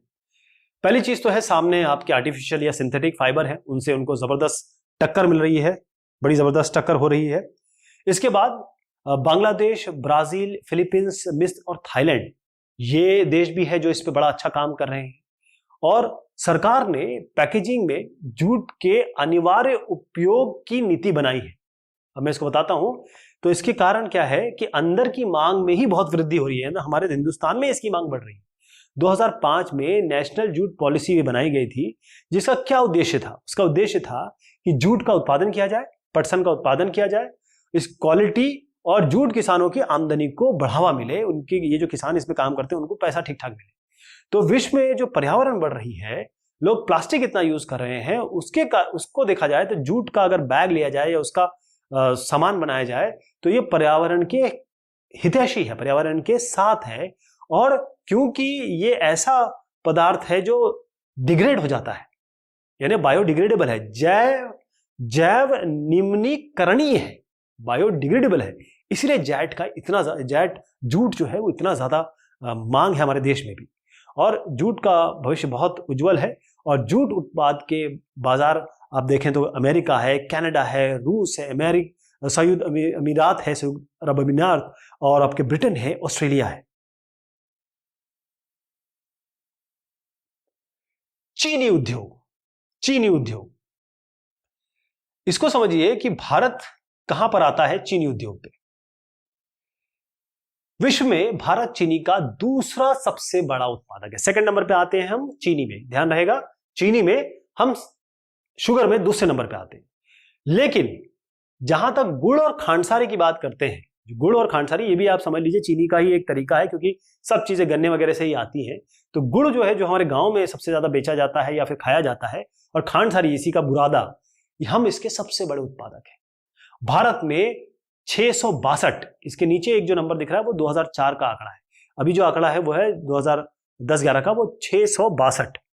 इससे भी ज्यादा अधिक मिले हैं, और अभी तो ये बहुत ज्यादा हो गई, कम से कम 700 हो गई। कहां है? उत्तर प्रदेश, बिहार, महाराष्ट्र, कर्नाटक, तमिलनाडु, आंध्र प्रदेश, गुजरात, हरियाणा, मध्य प्रदेश, यानी कि ऑलमोस्ट हर जगह ये चीनी उद्योग आपको मिलेगा। 60% मिले, लेकिन उत्तर प्रदेश और बिहार में ही। आप देखें, पूरा जो चीनी उद्योग है उसमें 60% मिले कहां है? उत्तर प्रदेश और बिहार में, मोस्टली उत्तर प्रदेश में, क्योंकि ये मौसमी है। ये 6 से 8 हफ्ते लगते हैं शुगर केन को, गन्ने को बनने में, और ये मौसमी है, यानी हमेशा नहीं होता, ये एक मौसम में होता है और इसका एक समय होता है। तो कोऑपरेटिव सेक्टर के लिए बहुत आइडियल है, सबसे उपयुक्त है चीनी उद्योग। लेकिन ये थोड़ा, जैसे मैंने बताया कि 60% उत्तर प्रदेश में है, ये नीचे भी गया है, अब ये दक्षिण की तरफ भी शिफ्ट हो रहा है। और कारण ये है कि जो गन्ना है ना, जो हमारे हिंदुस्तान में अगर हम ऊपर की तरफ देखें, उत्तर प्रदेश वगैरह की तरफ देखें, तो वहां जो गन्ना है और नीचे की तरफ जाए, यानी साउथ इंडिया की तरफ जाए, तो गन्ने में जो सुक्रोज की मात्रा है, सुक्रोज कहते हैं उसको, इसमें जो मिठास की मात्रा है, शकर्रा की मात्रा है, वो बड़ी अधिक है, यानी गन्ना मीठा होता है। और क्योंकि ठंडी जलवायु से गन्ने की पराई के लिए भी बहुत अच्छा समय मिल जाता है। अब चीनी उद्योग की भी कुछ समस्याएं हैं। वो समस्याएं ऑलमोस्ट सभी की एक जैसी हैं कि पहला तो ये मौसमी है, मतलब ऐसा नहीं कि 12 मासी चलता है। अभी जो पुराना तरीका चल रहा है और जो चीजें चली आ रही हैं वो पहले से ही चली आ रही हैं, तो अभी तक पुराना ही तरीका हम अपना रहे हैं। यातायात में देरी और खोई क्या होता है, जब गन्ने से रस निकाल दिया जाता है तो जो बचता है उसे हम खोई कहते हैं। तो यातायात में देरी और खोई का अधिकतम इस्तेमाल हम नहीं करते हैं। जो गन्ने से रस निकल गया उसको हम छोड़ देते हैं, फेंक देते हैं, उसका क्या होगा? तो ये समस्याएं चीनी उद्योग के सामने। अब हम आते हैं खनिज आधारित उद्योग पे, जो मिनरल पे बेस्ड उद्योग हैं, उसमें हम सबसे पहले बात करेंगे लोहा और इस्पात उद्योग की। किसकी बात करेंगे? लोहा और इस्पात उद्योग, आयरन एंड स्टील, आयरन और स्टील। पहले आपको यह समझाऊं कि एक आधारभूत उद्योग सभी भारे, हल्के, माध्यम या मध्यम कहे, मतलब हैवी, मिडिल वन और लोअर, इससे बनी मशीनरी पर निर्भर रहते हैं। कोई भी आप कोई भी उद्योग उठा के देखिए, आंख बंद करिए, सोचिए कोई भी उद्योग, आपको मशीनें जरूर दिखाई देंगी। तो इस्पात के उत्पादन, उसके जो खपत है, जब जो इस्पात है, आयरन और स्टील के बारे में बात कर रहा हूं, तो इसकी खपत को प्रायः एक देश के विकास के पैमाने के तौर पे जाता है कि इस देश में कितना इस्पात, आयरन एंड स्टील कितना चल रहा है, कितने उत्पादन क्षमता है। आयरन और स्टील ही देश के विकास का पैमाना है। ये लाइन बहुत इंपॉर्टेंट है। इस उद्योग के लिए 3 चीजें हैं। 4% मतलब 4:2:1 का रेशियो है। अगर कोई भी आप चीज लेंगे, जैसे 40%, 20%, 10%, इस तरीके से मान लीजिए, या आप 4+2+1 यानी कि 7 हो गया है, 4/7, 2/7, 1/7। अगर 7 भाग है तो 4 भाग किसका होगा? कोकिंग कोल का। 2 भाग किसका होगा? चूना पत्थर का। कच्चा माल लोहा अयस्क, फिर से बताता हूं, जो लोहा अयस्क, कोकिंग कोल, कच्चा माल, लोहा अयस्क हो गया 4, कोकिंग कोल हो गया 2, चूना पत्थर हो गया 1। फिर से बताता हूं, उद्योग के लिए जो इसमें कच्चा माल है, हम जब आयरन स्टील के बारे में बात कर रहे हैं, तो लोहा अयस्क 4, मतलब 7 भाग में 4, कोकिंग कोल में 2 भाग, 7 में 2 भाग, और चूना पत्थर 1 भाग। अब इसको कठोर भी बनाना है। आप देखते हैं आयरन और स्टील जो होता है बड़ा तगड़ा होता है, तो इसके लिए मैंगनीज डाला जाता है। इसको कठोर बनाने के लिए क्या डाला जाता है? मैंगनीज। कठोर बनाने के लिए मैंगनीज। अब इसको बाजार में पहुंचाना है तो उसके लिए परिवहन चाहिए। सार्वजनिक क्षेत्र में हमारा है SAIL, steel authority of India limited, Hindustan का उपक्रम है, यानी सार्वजनिक क्षेत्र, ये गवर्नमेंट के अंडर में आता है। लेकिन जो सबसे पहले, आपको याद होगा अंग्रेजों के समय जब शुरू हुआ था, TISCO, Tata steel company, Tata steel के नाम से ये उत्पाद बेचती है, ये प्राइवेट कंपनी। तो लोहा इस्पात उद्योग इस तरीके से विकास, क्या क्या इसमें जरूरी होता है, उसमें देखिए कि एक तो क्या तकलीफें आ सकती हैं। एक तो उच्च लागत और कोकिंग कोयले की सीमित उपलब्धता। अब देखें, आपको चाहिए कि कोकिंग कोल तो चाहिए ही चाहिए ना, ये इसके बगैर काम नहीं चलेगा।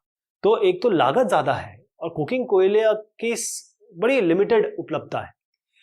कम श्रमिक उत्पादकता, उत्पादन थोड़ा कम कर रहे हैं, या श्रमिक अपने पूरे लेवल पे काम नहीं कर रहे हैं। इसके अलावा ऊर्जा की अनियमित आपूर्ति, इलेक्ट्रिसिटी कभी है कभी नहीं है, और जो अवसंरचना है, जो इसका मैनेजमेंट है, या फिर एक तरीके से इसका इंफ्रास्ट्रक्चर है, उस तरह वो अभी उतना ज्यादा डेवलप नहीं हुआ है। ये इसके कारण है। तो आपको मैं यहां लिए चलता हूं कि इस्पात की निर्माण क्रिया है कैसे, बनती कैसा है इस्पात। आयरन एंड स्टील की जब मैं बात करता हूं तो स्टील बनती कैसी है? सबसे पहले कच्चा माल आता है कारखानों तक, उनको झोंका जाता है भट्टियों में, यानी कि जो आयरन ओर है, लोहा अयस्क है, जिससे लोहा निकलता है, उसको गलाया जाता है। अब चूना पत्थर हमने देख लिया, 4:2:1 जो रेशियो था, उसमें 1 रेशियो किसका था? चूना पत्थर का। ये एक साथ का खनिज है, सहायता करता है, तो इसमें इसको मिला दिया जाता है। धातु से जितनी भी गंदगी है या मैल कहे, उसको हटा दिया जाता है। और अयस्क को गर्म करना है, जो लोहा अयस्क है इसको गर्म करना है, इसके लिए क्या यूज किया जाता है? कोक। जो मैंने आपको कोकिंग कोल बताया वो यही है, जिसका 2:2 रेशियो होता है, 2:7। इसके बाद ढलवा लोहा। क्या इसका मतलब क्या होता है कि अब क्योंकि लोहे को गला दिया गया, इसमें चूना पत्थर डाल दिया गया और इसकी गंदगी हटा दी गई, तो तरल पदार्थों को अब सांचों में डाला जाता है। क्योंकि लोहा तरल की जब लिक्विड फॉर्म में आया और इसको सांचे में ढाल दिया, तो ये एक अपना रूप ले लेता है, जिसको ढलवा लोहा कहते हैं। उसके बाद बनता है इस्पात। अब आयरन और स्टील में आयरन से शुरुआत होती है और उसके बाद स्टील बनता है। तो ढलवा लोहा जो है उसको फिर से गलाकर इसका ऑक्सीडेशन या ऑक्सीकरण किया जाता है। अब अशुद्धता जो भी होगी, इसमें जो भी कमी होगी उसको हटाया जाएगा। अब इसमें डाला जाता है मैंगनीज, निकल, क्रोमियम। क्या डाला जाएगा? मैंगनीज, निकल, क्रोमियम। इसको डाल के इसको शुद्ध किया जाता है, बिल्कुल प्योर किया जाता है। और फिर ये जाता है जिस भी धातु का आकार देना है, रोलिंग, प्रेसिंग, ढलाई या गुड़ाई, या जो भी उसको आकार देना उसके लिए उस जगह जाता है, उन मशीनों में जाता है जहां पर इसको आकार दिया जाता है। तो ये है आपका तरीका। तो खनिज पर आधारित उद्योग की हम जो बात करें, इसको मैं फिर से एक बार चर्चा करना चाहूंगा कि लोहा जो इस्पात है, इसको समझिएगा, ये देश के किसी भी देश में आयरन स्टील जो होता है ना, वो किसी भी देश का एक बेसिक आधारभूत उद्योग है, क्योंकि सारी मशीनें इसी से बन रही है। तो अगर किसी भी देश के विकास को जानना है तो आप जान लीजिए कि स्टील का उत्पादन कितना हो रहा है, उत्पादन कितना हो रहा है, खपत कितनी हो रही है। इसका नंबर अगर मैं बताऊं तो 2011 में 722 लाख टन इस्पात का हमने निर्माण किया या विनिर्माण किया, जिसे मैन्युफैक्चरिंग कहते हैं। और हम चौथे स्थान पे थे पूरे विश्व में। हम कच्चा माल इस्पात उत्पादक में चौथे स्थान पे थे। और जो एक तरीका का लोहा होता है, स्पंज लोहा कहते हैं, उसमें तो हम सबसे बड़े उत्पादक हैं। इसके बावजूद भी, जो ये सब चीजों को जानने के बावजूद भी, आप देखिए हमारी जो प्रति व्यक्ति खपत है वो केवल 49 किलोग्राम है। और अगर आप पूरे विश्व को ले लें तो 182 किलोग्राम होती है। मतलब 49 प्रति किलोग्राम एक प्रति व्यक्ति हमारे यहाँ इसकी खपत होती है। लेकिन पूरे विश्व में 182 पूरे विश्व को मिला लिया जाए तो यहां पर भी हम थोड़ा सा कम हो रहे हैं। अभी भारत में 10 ये संकलित स्टील प्लांट है, बहुत कई छोटे भी प्लांट है। Steel authority of India limited, जैसे मैंने बताया, ये आपका गवर्नमेंट की कंपनी है, पब्लिक सेक्टर कंपनी है। इसके बाद हमारा जो टिस्को है, यानी Tata iron and steel company, ये प्राइवेट है। तो 1900, देखिए चाइना के साथ कैसा हमारा कंपैरिजन हुआ। 1950 का जो दशक था उसमें भारत और चीन बिल्कुल बराबर चल रहे थे। इस्पात हम बराबर पैदा कर रहे थे। लेकिन आज चाइना बहुत आगे निकल गया है, इस्पात का सबसे बड़ा उत्पादक बन गया है। और इस्पात जो हम स्टील की बात कर रहे हैं, उसका सर्वाधिक जो खपत है, उसको सर्वाधिक उपयोग करने वाला भी चाइना ही है, चीन है। 2004 में तो सबसे बड़ा निर्यातक, 2004 में सबसे बड़ा निर्यातक भी यही था और इसकी हिस्सेदारी थी 2.25%। अच्छा, हिंदुस्तान का जो क्षेत्र है पठारी, जो छोटा नागपुर का जो पठारी क्षेत्र है, छोटा नागपुर एक जगह है और उसके आसपास का जो क्षेत्र है ना, यहाँ पर मोस्टली लोहा और इस्पात उद्योग संकेंद्रित है। जैसे आपको बताऊं मैं कि बोकारो में स्टील प्लांट है, steel authority of India limited, ये कहां पर है? ये छोटा नागपुर के पठारी क्षेत्र में है। तो भारत में जितने भी लोग, जो मैंने कहा कि पठारी भाग में होता है, और यहाँ पर क्योंकि आपको एक तो लोहा अयस्क मिल जाता है, आयरन ओर मिल जाता है, क्वालिटी वाइज, गुणवत्ता वाइज आपको बड़ा अच्छा कच्चा माल मिल जाता है, मजदूर आपको सस्ते मिल रहे हैं और अच्छा सड़क संपर्क है। इस कारण से ये इलाके में ज्यादा ये फैला। और मैंने जैसे बताया कि भारत में लोहा इस्पात क्यों चाइना से पिछड़ गया या क्यों हम लोग पीछे हो रहे हैं, उसका कारण ये है कि कोकिंग कोल थोड़ा कम है, कीमत ज्यादा है, श्रमिक कम है, या ये कहें उत्पादकता कम हो रही है उनके द्वारा, विद्युत सप्लाई कम नहीं, कभी लाइट आ रही है कभी जा रही है, और जो एक तरीका होता है, इंफ्रास्ट्रक्चर या एक ढांचा होता है, वो अभी भी उतना सुदृढ़ नहीं है। तो चीन और भारत का कंपैरिजन देख लीजिए, क्या से क्या हो गया है। एल्यूमिनियम प्रगलन। एल्यूमिनियम प्रगलन का मतलब होता है कि एल्यूमिनियम को उसके ओर से, उसके अयस्क से निकालना। एल्यूमिनियम एक बहुत ही जरूरी इंपॉर्टेंट मेटल है। भारत में एल्यूमिनियम प्रगलन ये दूसरा सबसे महत्वपूर्ण धातु शोधन उद्योग है। धातु शोधन का मतलब होता है, धातु मतलब मेटल, तो धातु जब हम निकालते हैं, परिष्कृत करते हैं, यानी कि जिसके साथ भी वो मिला हुआ हमें मिला है, उससे हम एल्यूमिनियम निकालते हैं। तो एल्यूमिनियम को अक्सर मिश्र धातु में बदला जाता है, यानी इसको मिक्स किया जाता है चीजों में, ताकि इसमें और स्ट्रेंथ आए, टेंसाइल और हार्डनेस, ये सब चीजें आए। बहुत सारे अलग अलग उत्पाद है जिसमें एल्यूमिनियम के साथ और मेटल्स मिलाए जाते हैं, अधातु मिलाए जाते हैं, और इसको बहुत जगह यूज किया जाता है। ये एक चित्र है जो आपको नाल्को प्रगालक में पट्टी लेप मिल, तो ये एल्यूमिनियम की शीट्स आप दिख रहे हैं।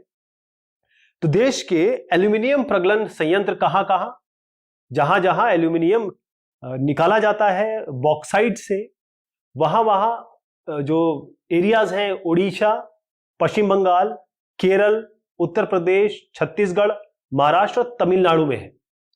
और हम वर्ष 2008 और 9 के बारे में बात करें, जो कि अभी हम जिस समय बात कर रहे हैं काफी बढ़ चुका होगा, 15.24 लाख टन, इससे अधिक एल्यूमिनियम का उत्पादन किया गया था। करीबन 20 लाख आप मान सकते हैं अभी के दौर में। तो एल्यूमिनियम तथा अयस्क का अनुपात कितना होता है? देखिए, 4 से 6 टन बॉक्साइट होगा। बॉक्साइट मेन ओर है जिससे एल्यूमिनियम निकाला जाता है। 2 टन एल्यूमिना होगा और 1 टन एल्यूमिनियम। इसका मतलब 4 से 6 टन बॉक्साइट। अभी मैं आपको इसकी विनिर्माण प्रक्रिया बताता हूं। 4 से 6 टन बॉक्साइट, ये देगा आपको 2 टन एल्यूमिना। एल्यूमिनिया होता है एल्यूमिनियम ऑक्साइड की तरह समझ लीजिए आप। और उसके बाद इससे मिलता है हमें 1 टन एल्यूमिनियम। तो आप ये कह सकते हैं 4 से 6 टन बॉक्साइट से आपको 1 टन एल्यूमिनियम मिलता है। तो बॉक्साइट में एल्यूमिनियम होता है और एल्यूमिनियम वहीं से निकाला जाता है। तो बॉक्साइट बेसिकली कच्चा माल हुआ। तो बॉक्साइट का पहले खनन किया जाता है, जहां भी इसकी माइंस होंगी वहां से बॉक्साइट निकाला जाएगा। ये कच्चा माल है। उसके बाद इसको परिवहन रेल या समुद्री जहाज से इसको यहां से वहां ले जाया जाता है, मतलब उस जगह ले जाया जाता है जो ये जगह मैंने बताई, इन जगह पे ले जाया जाता है। और फिर उसके बाद ये एल्यूमिनियम शोधशाला में जाता है। तो बॉक्साइट दलन और एल्यूमिना घुलन, बॉक्साइट को एक तरीके से दलन कह सकते हैं कि पिघलाया जाता है या मेल्ट किया जाता है, और एल्यूमिना जो है वो एल्यूमिना का पेस्ट, घुलन, ये तैयार होता है यहां पे। प्रगालक स्थल तक भारी अयस्क का पहुंचाना, शोधशाला से कैल्शियम युक्त पेट्रोलियम कोक और कोयला खान से पिच, ये सारी चीजें इस दरमियान हो रही होती है। फिर उसके बाद यहां ये सब होने के बाद जो एल्यूमिनियम है प्रगालक, एल्यूमिनियम प्रगालक यानी क्रायोलाइट, एक पिघली धातु जो इलेक्ट्रोलाइट का काम करती है। एक फिजिकल प्रोसेस होता है, भौतिक तरीका है जिसमें इलेक्ट्रोलाइट का इस्तेमाल किया जाता है। इस तरीके से ऐसे 2 रॉड्स होते हैं और यहाँ जो लिक्विड होता है, पानी होता है, ये कहिए कि जो लिक्विड होगा वो आपका क्रायोलाइट होगा। तो एक जगह पे ये जो इलेक्ट्रोलाइट है उससे एक जगह पे एल्यूमिनियम जमा हो जाएगा। ऐसे ही इसका प्रगालक या प्रगलन किया जाता है।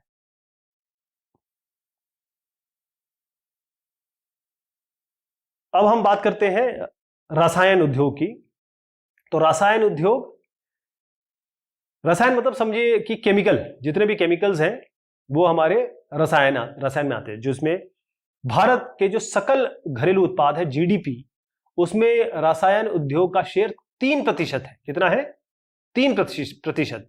और हम एशिया में तीसरे नंबर पे हैं और विश्व में कितने नंबर पे है? 12वें नंबर पे। रसायन उद्योग यानी कि केमिकल इंडस्ट्रीज जो है उसका शेयर है 3% हमारे जीडीपी में। और हम एशिया में तीसरे नंबर पे आते हैं और 12वें नंबर पे आते हैं किसमें? पूरे विश्व में। इसमें 2 हम डिवीजन कर सकते हैं, वर्गीकरण कर सकते हैं इन रसायन उद्योग का। एक जिसमें कार्बन होता है उसको हम कार्बनिक रसायन कहते हैं। एक जिनमें कार्बन नहीं होता है उनको, या फिर कार्बन से जो मेन कंटेंट जिसमें कार्बन होता है वो कार्बनिक रसायन, और जिसमें कार्बन कम मात्रा में हो या बिल्कुल ना हो वो अकार्बनिक रसायन कहलाते हैं। अकार्बनिक रसायनों में कौन कौन से आते हैं? जिनमें कार्बन ना हो। तो अकार्बनिक रसायन में सल्फ्यूरिक एसिड है, नाइट्रिक एसिड है, alkali, soda ash, caustic soda, ये सारे अकार्बनिक बगैर कार्बन के रसायन है। सल्फ्यूरिक एसिड का इस्तेमाल किसमें होता है? उर्वरक, फर्टिलाइजर्स में। जो हमारे फाइबर बनते हैं सिंथेटिक यानी आर्टिफिशियल, जो क्रॉप से नहीं आते हैं वो सिंथेटिक फाइबर, प्लास्टिक, प्लास्टिक इससे सल्फ्यूरिक एसिड से यूज होकर बनता है। ऐसे एडहेसिव चिपकाने की पदार्थ जो होते हैं, पेंट हो गया, जैसे दीवारों की रंगाई पुताई होती है, डाई कपड़ों की रंगाई होती है, तो पेंट और डाई ये सल्फ्यूरिक एसिड से बनाए जाते हैं। सोडा ऐश है, इसका इस्तेमाल करते हैं कांच को बनाने में, साबुन, डिटर्जेंट को बनाने में, ये सब कपड़े धोने और हम शरीर को साफ करने में इस्तेमाल करते हैं। कागज लिखने के काम में इस्तेमाल करते हैं।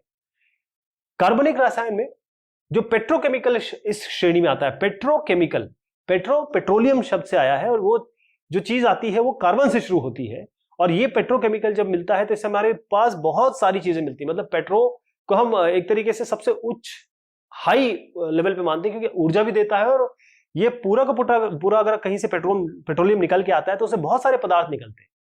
जो क्रूड ऑयल होता है उससे बहुत सारे पदार्थ निकलते हैं। तो पेट्रोकेमिकल, इसका इस्तेमाल सिंथेटिक फाइबर, मतलब आर्टिफिशियल कपड़े बनाने में, सिंथेटिक रबर, जो हमें रबर ट्री से मिलता है, उसके अलावा जो रबर बनता है वो इससे बनता है, प्लास्टिक, डाई, दवा भी बनती है इससे। और कार्बनिक रसायन की जो फैक्ट्रियां हैं वो तेल रिफाइनरी और पेट्रोकेमिकल प्लांट के आसपास रहती है। तो रसायन उद्योग अपना ही खुद का ग्राहक होता है, मतलब खुद ही प्रोडक्शन करता है, खुद ही कंज्यूमर भी है, यानी उपभोक्ता भी खुद ही है। अब उर्वरक उद्योग की बात करते हैं। उर्वरक मतलब होता है फर्टिलाइजर। फर्टिलाइजर का मतलब यह है कि हम जब क्रॉप उगाते हैं, एग्रीकल्चर करते हैं, तो उसमें हम कुछ ऐसे पदार्थ डालते हैं जिससे जमीन या सॉइल या मिट्टी, मृदा की उर्वरता बढ़े, वो ज्यादा पैदावार करे। तो उर्वरक उद्योग इसमें आते हैं। तो उर्वरक उद्योग में मुख्य रूप से नाइट्रोजन N2 के फॉर्म में मिलता है आपको, N3 के फॉर्म में। तो नाइट्रोजन युक्त उर्वरक, जो जिसमें नाइट्रोजन होता है, ऐसे फर्टिलाइजर्स। फॉस्फेटिक उर्वरक होते हैं जिसमें फॉस्फेट होता है, अमोनियम फॉस्फेट है, और भी मिक्सचर है जो कॉम्प्लेक्स उर्वरक हम कहते हैं।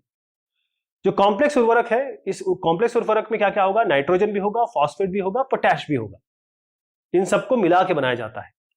और भारत के पास वाणिज्यिक रूप से, यानी जिसकी मार्केट वैल्यू हो, जिसकी ऐसी है कि आप उसे बेचें तो आपको पैसा मिले, उससे इस्तेमाल लायक पोटैश और पोटेशियम ये नहीं है। ध्यान रखें, हम जो जिसकी मार्केट वैल्यू होती है उस लायक पोटैश या पोटेशियम हमारे पास नहीं है, उसके उत्पाद का भंडार हमारे पास नहीं है, इसलिए हम पोटैश का आयात करते हैं, फिर उससे उर्वरक बनता है।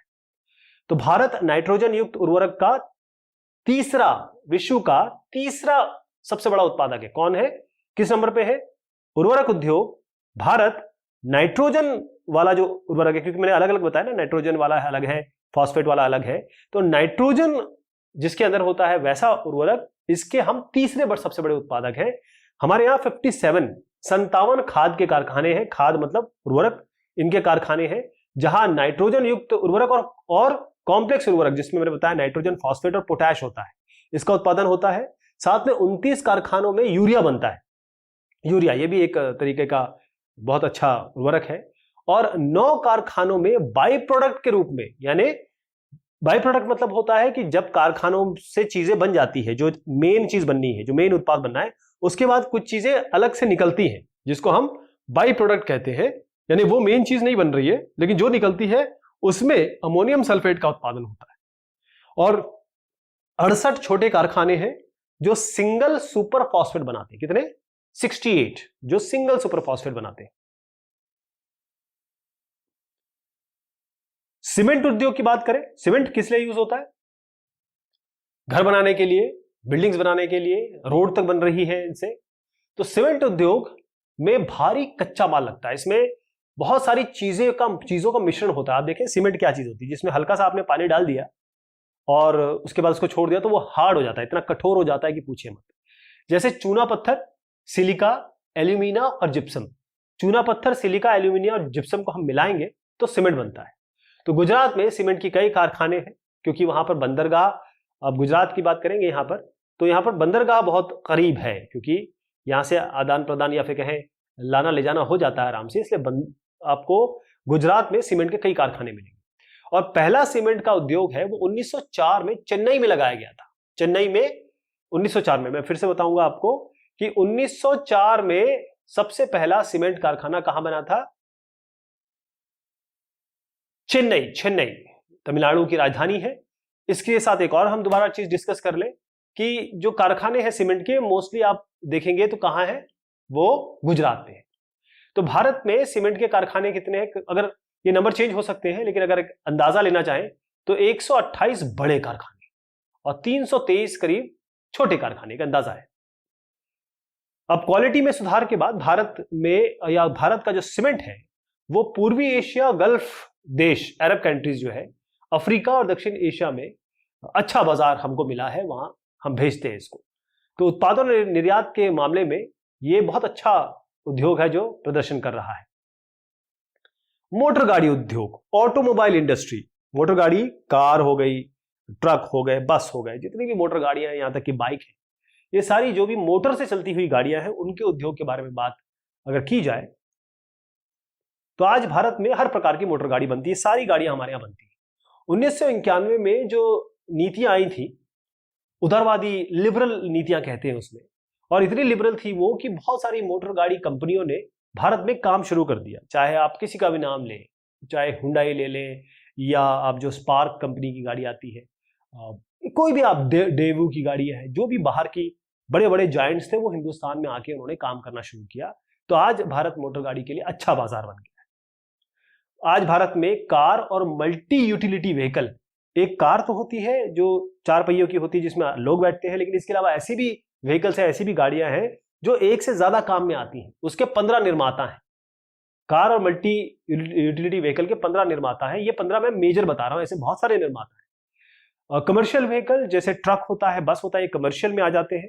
कमर्शियल जो, जैसे अगर मैं अपनी कार चला रहा हूं तो वो कमर्शियल नहीं होगी, लेकिन अगर मैं अपनी कार जो है वो दे रहा हूं टैक्सी के रूप में तो वो कमर्शियल हो जाएगी, ध्यान रखिएगा। जैसे बस है वो कमर्शियल में आती है। तो उसके करीब 9 निर्माता हैं मेजर जो है। 2 पहिया वाहन के 15 निर्माता हैं। और इनका केंद्र कहाँ है, कहाँ का बनता है ये? दिल्ली, गुड़गांव, मुंबई, पुणे, चेन्नई, कोलकाता, लखनऊ, इंदौर, हैदराबाद, जमशेदपुर, बेंगलोर और सानंद, पंतनगर। मैं इसको फिर से बताना चाहूंगा आपको कि हम मोटर गाड़ी की बात कर रहे हैं। जब ये एफडीआई आया, या कहे कि 1991 की जो नीति आई, उसमें प्रत्यक्ष विदेशी निवेश, मतलब बाहर की कंपनी, बाहर का जो ऑटोमोबाइल इंडस्ट्री है वो डायरेक्ट पैसा लगा सकता था, डायरेक्ट पैसा या इन्वेस्ट कर सकता था। उससे क्या हुआ कि क्योंकि हमारे पास टेक्नोलॉजी कहां से आई, कोई जब पैसा देगा वहां से टेक्नोलॉजी आएगी तभी तो होगा। तो प्रौद्योगिकी का बड़ा इसमें उद्धार हुआ, और इतने नंबर की हमारे पास अलग अलग इकाइयां हैं, और इसमें 2 पहिया है, 3 पहिया है, कमर्शियल व्हीकल्स हैं। तो दिल्ली, गुड़गांव, मुंबई, पुणे, चेन्नई, कोलकाता, लखनऊ, इंदौर, हैदराबाद, जमशेदपुर और बेंगलोर, इसके आसपास आपको बहुत बहुत सारी ये मोटर गाड़ी के उद्योग मिल जाएंगे। अब बात आती है सूचना प्रौद्योगिकी और इलेक्ट्रॉनिक उद्योग। सूचना प्रौद्योगिकी का मतलब होता है इंफॉर्मेशन, मतलब अंग्रेजी में इंफॉर्मेशन टेक्नोलॉजी, और इलेक्ट्रॉनिक्स तो इलेक्ट्रॉनिक्स उद्योग है ही।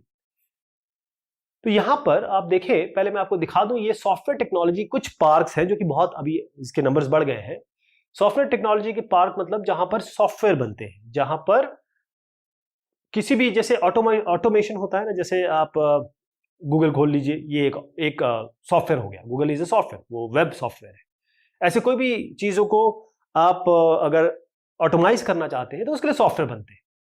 आज हर काम हम इंटरनेट पे करते हैं, मोबाइल से करते हैं, पेमेंट करते हैं, या फिर कुछ भी आप एंटरटेनमेंट आपका होता है, ये सारे यहीं पे है। और उसमें मोस्टली जो कंपनियां हैं, चाहे इन्फोसिस, टीसीएस, जो भी नाम आप बड़े बड़े ले लें, वो सब हमारे यहाँ हैं।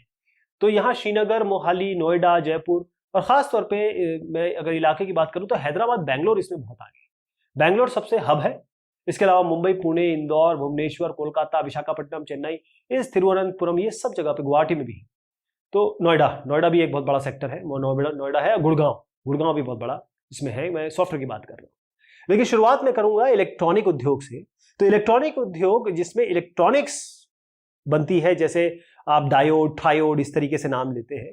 चाहे आप टेलीविजन की बात करें, ट्रांजिस्टर से लेकर, आप ट्रांजिस्टर बहुत छोटा सा एक पार्ट होता है, टेलीविजन, टेलीफोन हो गया आपका, सेल्युलर फोन्स हो गए, टेलीफोन एक्सचेंज हो गया। केवल हम टेलीफोन यूज करते हैं, लेकिन हम ये नहीं देखते हैं कि, या फिर हम इस पे अगर हम गौर करें कि एक मोबाइल आपके हाथ में होता है, उसके पीछे कितनी सारी चीजें होती है जो उस मोबाइल पे फोन आना अलाउ करती हैं, या फिर उसको फैसिलिटेट करती हैं। तो कुछ भी बात कर लीजिए, रडार, कंप्यूटर, दूरसंचार के जितने भी आपके अलग अलग इलेक्ट्रॉनिक पार्ट्स हैं, इक्विपमेंट्स हैं, वो हमारे हिंदुस्तान में बनाए जाते हैं इलेक्ट्रॉनिक उद्योग के तहत। अब बेंगलोर इसमें एक जैसे हिंदुस्तान की राजधानी है, हिंदुस्तान की राजधानी है दिल्ली, ऐसे अगर इलेक्ट्रॉनिक्स की बात करें तो वहां पर हिंदुस्तान की राजधानी बन जाएगी बेंगलुरु। बेंगलुरु सबसे, क्योंकि वहां के एक तो स्टेट गवर्नमेंट है, जो यहाँ की राज्य सरकार है, उन्होंने भी बहुत इसको फैसिलिटेट किया। और हिंदुस्तान में जब मैंने कहा कि ये सब शुरू हुआ, उदारवादी नीतियां शुरू हुई, उसके बाद भी बहुत बाहर की कंपनियां यहाँ आई और उन्होंने अपने सेटअप लगाए। तो इलेक्ट्रॉनिक सामान कहाँ कहाँ मेन बनता है, उसमें मुंबई, दिल्ली, हैदराबाद, पुणे, चेन्नई, कोलकाता, लखनऊ है। और 2010 और 2011 की बात मैं बताऊं तो हमारे पास 46 STPIA है, software technology park. Software technology park का मतलब ये समझ लीजिए कि वहां पर बहुत सारी कंपनीज होंगी जो सॉफ्टवेयर बनाती है। इसके अलावा मेन में अगर जगह पर कहूं तो हम शुरुआत करेंगे बेंगलोर से ही। बेंगलोर हब है, बेंगलोर मेन की पॉइंट है सॉफ्टवेयर का। तो बेंगलोर हो गया, नोएडा, मुंबई, चेन्नई, हैदराबाद, पुणे। और ये भी आपको जान के बड़ा वो होगा, हर्ष होगा कि 30% महिलाएं हैं। सूचना प्रौद्योगिकी, इंफॉर्मेशन टेक्नोलॉजी में 30% महिलाएं हैं।